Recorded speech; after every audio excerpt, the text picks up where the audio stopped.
Do you think terrorism is a national security threat? Statistically, it is not. It's not even close. And I'll put up the stats up there, right? And, more Americans die every year from bee stings and lightning strikes than from terrorism. My name is Bob Dougherty. I'm a career CIA operations officer. I served in the CIA for 26 years undercover, all over the world, Middle East, South America, Mexico, Europe, mainly doing counterterrorism against the government of Iran procurement networks, but also working against Russia and China, some of those type of mission sets in the national security mission. Worked on an FBI Joint Terrorism Task Force right before and right after 9/11, which was a great experience in terms of dealing with a major terrorist attack on our country. I retired in 2012 and been working in the private sector, doing a lot of leadership training, doing a lot of counterterrorism training, active shooter, workplace violence, but also maintaining my clearances and still doing classified training for the U.S. government, mainly U.S. Special Operations Forces, like U.S. Army Green Berets and U.S. Navy SEALs. When I graduated in 1984-85, that was kind of that time period where we had just come out of kind of a dark period of American history. The oil embargo, Jimmy Carter was president, the mood in the country wasn't really that great, the economy wasn't good, and Ronald Reagan had been elected president. And kind of there was this new sense of optimism, right? I knew I wanted to serve my country. And that was kind of the feeling of a lot of the guys that I went to school with as well. So yeah, I applied to a lot of different federal agencies, DEA, CIA, FBI, and I got into the CIA on my second try, and I've never looked back. And I'm really, again, lucky and blessed to have such a great career serving my country. I always tried to keep my covers that I use close to my real life, right? Like, I don't know if you ever watched Seinfeld. It's like George and the marine biologist, right? He just happens to be walking on the beach and they need a marine biologist and he doesn't know anything about it, right? So you worry about those type of situations. The closest I ever came to being caught, I always tell this story, was after I had returned from a trip overseas. I had operated in a different cover, right? And everything had gone well. Of course, I had a passport in the name that I was working in, a U.S. passport. And I got all the way to LAX and landed. And I'm like, okay, I can go back home. The job's over. And I passed through immigration. And I was waiting for my bags at the luggage thing, before you walk out of that part of the airport. And a customs officer came up to me. And she said, oh, can I see your passport? I said, yeah, sure. So I gave her my U.S. passport. And right away she goes, what's your birth date? And I had to think for a second because it's a different birth date than my real one, right? And my guard was down. So I think I took a second or two. And then I answered her correctly. And she kind of gave it back to me and, walked away. I'm like, damn, I had my guard down then. And so I hesitated a little bit. If I was in someplace different, that might have brought more scrutiny on me, right? It was a good lesson to learn. Never let your guard down until you're truly back home. Some people struggle with the undercover part, and I never did. Most of the time you're in your true name. You are who you are. But what you're saying is, no, I'm not working for the CIA. I'm working for this other U.S. government agency, right? That's not that hard. That's not too far removed from the truth. I did some stuff as well where I wasn't using my real name, and I wasn't affiliated with the government. And that's really hard to do because you have to adopt a whole separate identity, right, with a history behind it. If you can imagine, if all of a sudden you decided to operate or live your life in another name, to make that consistent, you would have to develop your family. What are your parents' names? They got to match your name. Where did you go to school? What about your background, where you worked? All of that would have to be consistent with the persona that you created. And so that's the obstacle and the challenge and the difficult thing to do in sustaining that type of undercover work. And now with all the electronics and the IT and the internet, all that stuff is easily checkable by someone. So you really have to be airtight and surgical to really think out how you're going to establish your cover now. It's a lot harder nowadays to operate undercover than it was during my career. The main training or the main focus of the training we get is what we call tradecraft, right? Which is tactics, techniques, and procedures that we use to be able to meet someone secretly without anyone knowing, to be able to communicate with them and to be able to pass information back and forth, right? That is the essence of our game. And those are some of the things I cannot get into. But that is the whole core of how we try to keep someone safe in their country. You don't really ever give a guarantee to someone, in my view. What you say is, I will do the best of my ability to keep us safe, and I want you to do the same thing as well. But that is kind of the yin and the yang of our work, right? Like, you're pretty much protected as a CIA officer undercover. You got diplomatic immunity in a lot of cases. Really, nothing super bad is probably going to happen to you. Although, we got a lot of stars on the wall at our headquarters of officers that have been killed in the field, right? More than likely, any danger is going to come to your asset, right? If they get uncovered, either by their government, they might go to jail for a long time, or be executed, or if they're uncovered by a terrorist group or cartel that they're working against, they're just going to be killed, and maybe their family's going to be killed too. One of our core mantras is, you got to protect your source at all costs. You got to do everything you can to protect your source. And that's not easy either, but that is what we strive to do. I think the most misunderstood part is CIA case officers like myself, we're not spies. We recruit spies, right? We're not spying. We're recruiting people who are spying for us, who are providing information to us. So that's a big misnomer. We're not law enforcement officers. We don't have law enforcement powers to arrest people like the FBI or police do. Our history goes back to the Office of Strategic Services, OSS, in World War II, who were going behind German lines and working with local partisans. That's our predecessor. That was a paramilitary organization. So what do we say that? They were intelligence officers, but they had some military skills as well, right?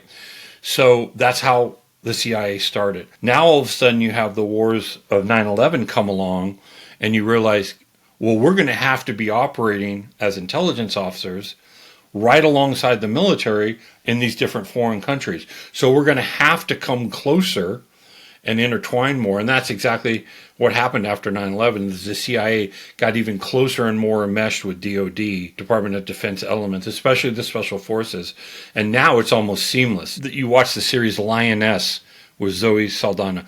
That's an example of she's a CIA case officer like me, right? She's not a military soldier, but she's got this special forces team assigned to work with her. We call that Title 50. It's under U.S. law, Title 50, that allows that. That is kind of the perfect example of kind of what you're talking about there, to show how the two jobs interject. Yeah, she's got some military skills that she got trained at the CIA, but she's really an intelligence officer. She's an operations officer, and she's out there either collecting intelligence or conducting counterterrorism operations. And then to help her do that, she's got this special forces team who are really good at the military side of it, but they're not necessarily intelligence officers.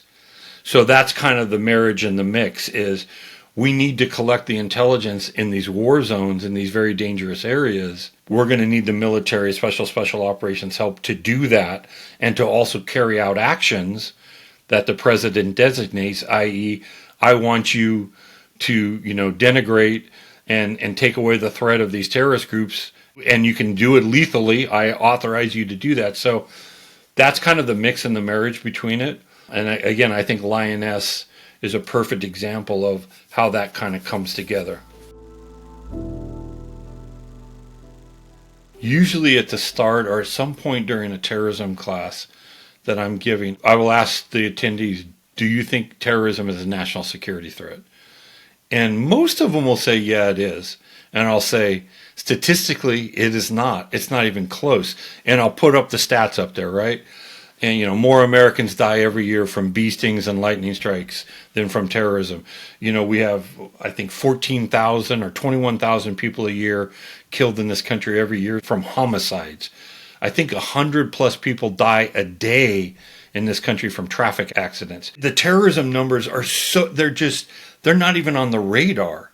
And none of these terrorist groups that we're talking about, Hezbollah, ISIS, Al-Qaeda, Shining Path, none of them can threaten the United States of America, our existential existence, right?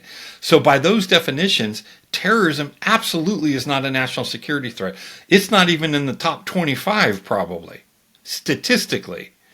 However, when you go to those same opinion polls and you ask Americans, and this comes through since 9/11, and polls every year, The result never changed. When you ask Americans, what are your top three worries? What are your top three concerns?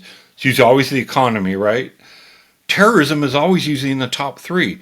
Yet that is not a reflection of reality. The perception of the American people is terrorism is a concern to us. The reality is it isn't. But because that's their perception, we got to work hard at it as at the government. I will also make the argument that there could have been more 9/11s if we hadn't been doing what we're doing. So I always kind of make that point too. But in terms of the money and the resources that we have poured into this threat is way, way out of bounds to the actual magnitude of the threat. And then if you think about it from the terrorist group side, which I'm always a big advocate, like we got to try to start thinking like them, right? We kind of call that red cell technique, right? Putting yourself in the shoes of the person across the table from you.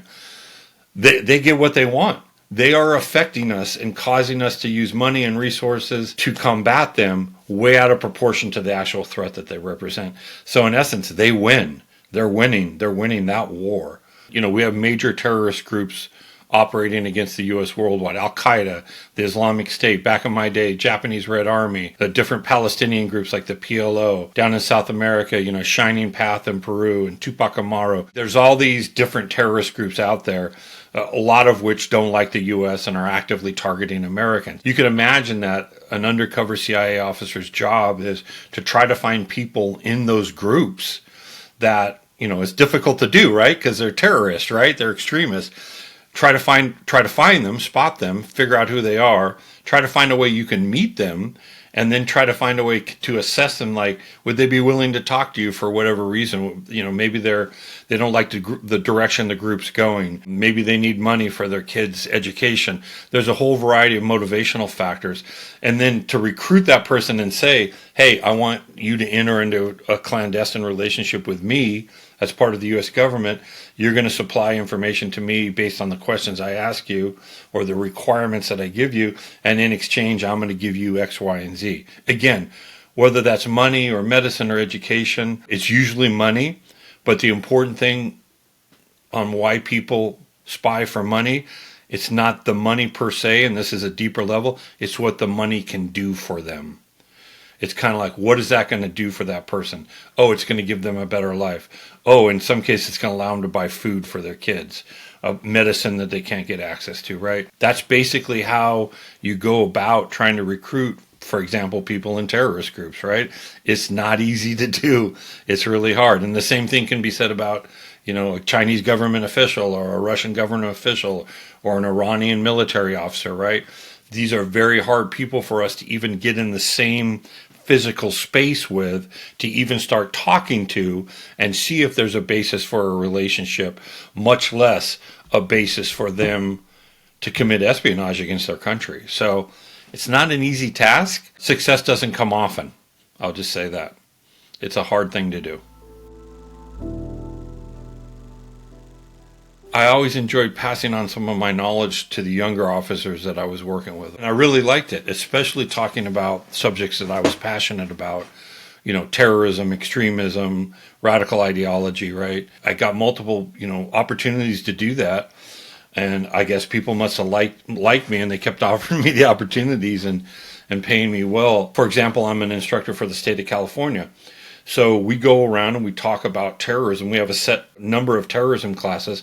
We mainly talk to law enforcement, but we also talk to emergency preparedness people. We talk to first responders. We talk to civilian authority, right? Local, state, and county. And we talk about terrorism, right? And, how to prepare, what are the signs of it, how do we mitigate it? That's been very, very rewarding. I did something 2 years ago for about 3/4 of a year up in Northern California, where I went to about 50 different high schools and houses of faith under, again, a California DHS program, a combo program, and talked to them about preventing targeted violence, like workplace violence and active shooting and school shooting and workplace harassment, right? And that's very rewarding because I felt like I was giving common people that are not used to government work or are not in the government a little benefit of our knowledge on how to make their lives safer and more secure and how to feel empowered. So I've really enjoyed it, and that's kind of what I almost do with most of my time now when I decide to do it is either training, in counterterrorism and human intelligence for the special forces, which I love because that's at a very high professional level, or talking to other members of the community and passing on some of the knowledge and ways to keep themselves safe. We talk about leadership, being a servant leader to high level like CEOs and C-suite leadership teams.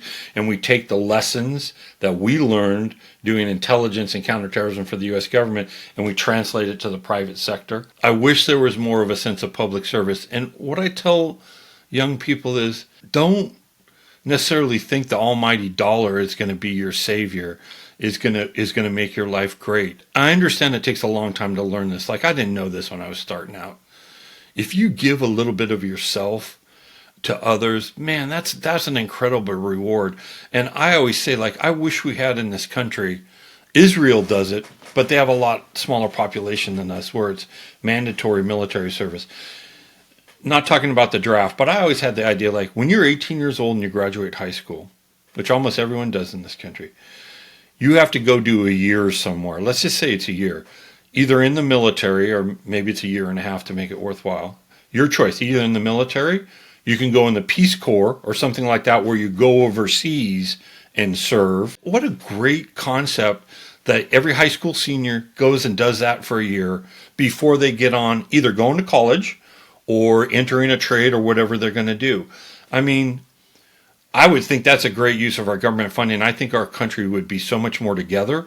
We'd be so much more appreciative of what we have. So that's some advice I give young people is if you can do community service, public service, volunteer work, do it. It'll not only fulfill your soul, it's going to round out your resume. It's going to make you a better person.